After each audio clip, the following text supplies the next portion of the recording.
Hello, everyone. Hope you're all doing well at this time, wherever you are around the world. Welcome back once again. As promised, of course, we are back here, and I wanted to give a little bit of more insight about how to devote to the necromantic current and the aspect of the angel of death as described in the previous post that was made in the group.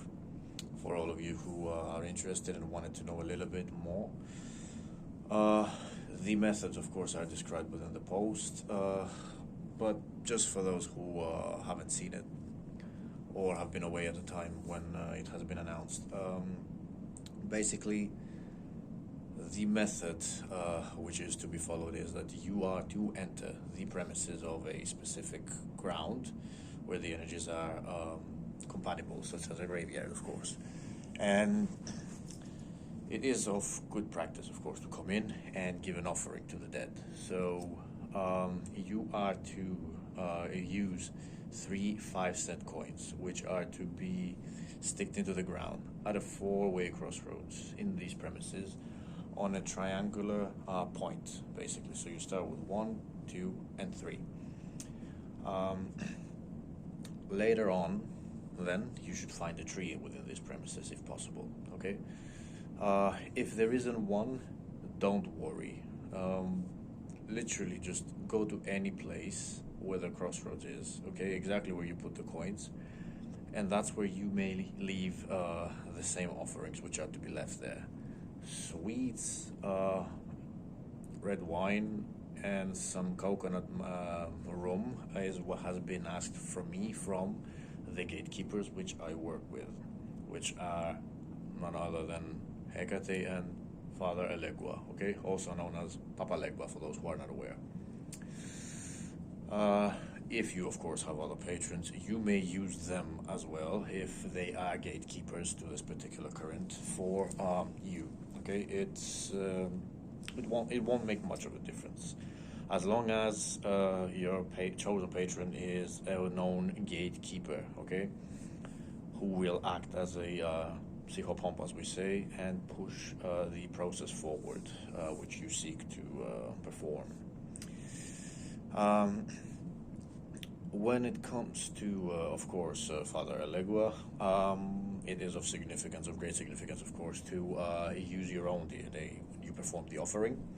So you are to take 3 subs of the coconut rum and spit them on the other offerings, as well as his sigil. The sigil is to be buried under the offerings, in between the 3 coins, in the space of the 3 coins, if there is no tree. If there is, you should put them into close to the tree where the roots are, because that tree has absorbed the substances of the dead that are buried there. Literally all the decomposing liquids, and at the same time, for all its energy, these energies have been absorbed by that particular tree. So it is of significance to use the tree if it is there, and especially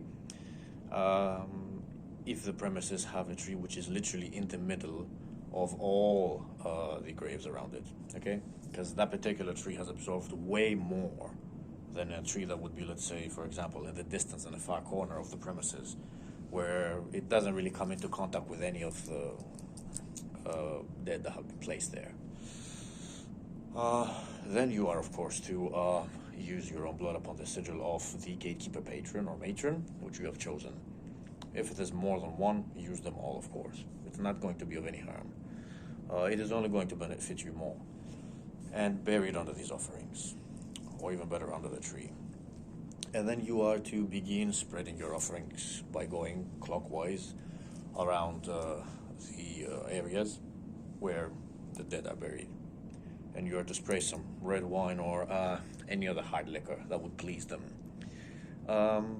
It is of significance and a very beneficial practice, as we mentioned, to not just do this when you want to perform this particular devotion, but doing it often is actually a great thing, because you are helping and pleasing the dead, and a lot of them are long forgotten, as we've said before in previous discussions, which I still have up on me, still have a cold aura on me, and it followed me home. And then, to my surprise, it wasn't the patron or the matron chosen that appeared. It was the angel of death that appeared to me in a grey cloaked, as a grey cloaked figure, with no face but nothing but darkness, and white angel wings. And he gave me the tables of the law, basically, which looks like a gravestone, with ancient Aramaic letters engraved upon it. And once you take that and you accept it to be devoted to him, basically, in this life and the next, and any incarnation which is to come, and to become his emissary, you shall receive his secrets, his knowledge, and his empowerments. And as we said, these letters will flash in a silver whitish light, similar to the moon shine, and they will leave the stone and they will come upon you, okay? And they will be engraved around your astral body as tattoos, and they will stay upon you. And if you have some kind of a particular armor from previous transformations, they will stay on the armor as well. They will be fully visible, okay? They will not be hidden under anything, okay? They're fully visible upon anything that your double may carry, or whatever your aspect looks like, or aspects, as you may have many, okay? Once transformed, your own spirit can shift into a plethora of things, just like other spirits would, of course. Yeah, you are not limited to just one aspect of shifting, just so you know. Now, what's significant to mention about this, it is extremely empowering, but at the same time, it is severely tormentful upon the side effects. You will begin to freeze to such an extent as the hours pass, and especially as the nightfall approaches. If you did it a bit earlier, during sunset, let's say, for example, or even if it's dark, like after a few hours, like within the first 3 hours, it's gonna hit very, very severely.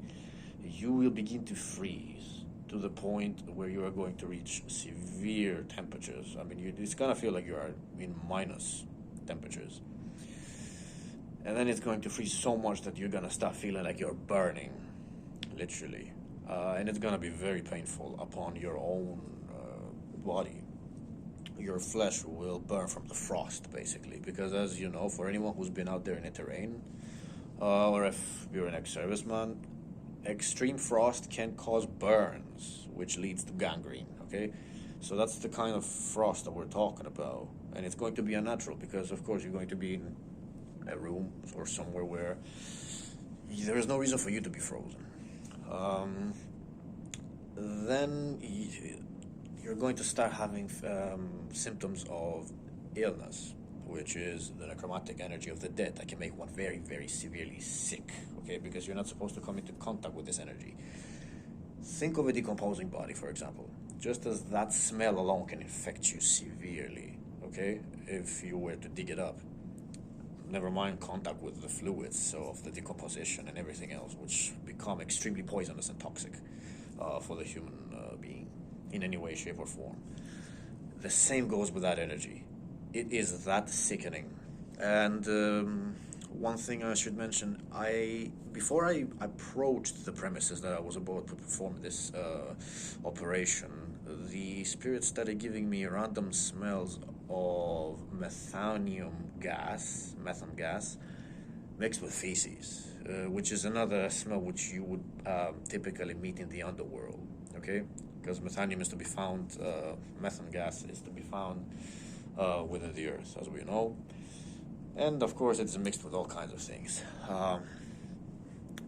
As we know, once you drill into the earth, all kinds of gases and smells will be coming up, which are unpleasant, and some of them can be poisonous and toxic too. So as we said, illness will start settling in severely. And it is going to hurt physically, and it is going to hurt your bones. It is going to hurt your flesh. You will be weakened. And it's going to last for a while. You may raise fever, okay, physically. It's going to manifest in this way. And you may get properly sick or have unexplained flu symptoms for probably 2 weeks. Could be longer. It really depends upon the person. Which in this time, of course, you should try to keep practicing and heal yourself with any healing techniques or alchemy which you possess to try to diminish the side effects, okay? You shouldn't just wait it off. It will be unhealthy to just wait it off.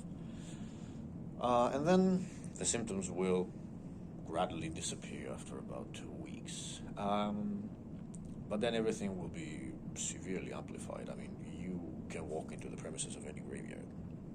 You will immediately hear the dead speak, because they know who comes straight away. And you will hear them all talk together at the same time. And if it's a big cemetery, it's literally going to sound like a beehive, where all the bees are just going, because it's just, if you've ever been to places where too many people are gathered together when they speak, you will know exactly what I'm referring to when it comes to the noise. The guardians of the premises in the graveyard, every cemetery has one. They will not attack you if you enter, because you will bear the markings which allow you to enter the premises and to communicate with the other side. You shall stand at the crossroads without being met with any significant hostility or resistance whatsoever, which is a very great plus. Some of your duties, of course, as an emissary of the Angel of Death will be to help those who are lost and cannot cross to the other side, if you are to come across them. Stray ghosts, wraiths, what have you. You will be able to control them easier, you will be able to communicate with them easier, and you will be able to cooperate with them easier. A big plus is you will be able to drag them towards you to do your willing and the bidding, your will, and then you will be able to send them back once again where they belong, for they require a purpose in the underworld. The dead are lost, they roam blind, so it is not a bad thing to give them tasks and to employ them. You're not tormenting them, in a sense. The dark dead need to be given tasks, for they are made significant at that stage. Simply ignoring their existence and letting them become forgotten is tormentful to them. So the necromancer is actually performing a noble deed there, because such is the nature of the Angel of Death. He's a very noble spirit. He performs the work which is simply assigned to him. He's nor evil or good. He simply stands at the crossroads between the worlds and does what he has to do. And so shall you, if you are to devote to this. The possibilities are endless when it comes to this current. One of my favorite currents, to be honest, because I have recently found out that there was huge past life correlation to this current, way more than any other current, a devotion. So I repeated this devotion, of course. You will be severely immune to the necromantic energies, severely immune to death curses, severely immune to all sorts of things. Cloaking will increase, many, many, many things. Lunar and aquatic attributes, if you have them already within your soul attributes and star sign, also shall increase. Many, many things will literally just be boosted. But, as I mentioned, this shall continue in the other incarnations, which means the spirits will approach you once again, so you can perform your duties once again. It becomes kind of a never-ending circle, to be honest, until the Day of Judgment, where there is no more incarnation, of course, because everyone has a time fuse between the worlds. No one is here infinitely. No man or soul, as we know, shall remain infinitely within incarnation. You will not keep coming. Eventually, this will stop and you shall face the last judgment of everything that has taken place after a set number of lives, which, as we all, is decided by yours truly. And yeah, it will also affect the life flow of the incarnations and how your life shall unfold, of course, the course of it and the events. Details will never be made known to you, of course. This will only be made known in the next life. But these are things to consider and know that with this great empowerment, there are many, many, many other great things that will come into place, which you have to take into account and decide for yourself if they are worth it for you, if you really want this. must be no doubt within your mind or your being that you wish to devote to this particular current and to this particular practice. For it demands that kind of devotion when it comes to this particular current. Other currents can be mixed, they can be a little bit more diverse, but this one will demand special exclusivity from you. You need to be able to identify with it fully and to embrace it, of course, within your being, and to accept it fully, of course.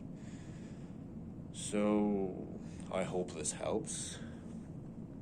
And as I said, think about it very well before you perform anything like that.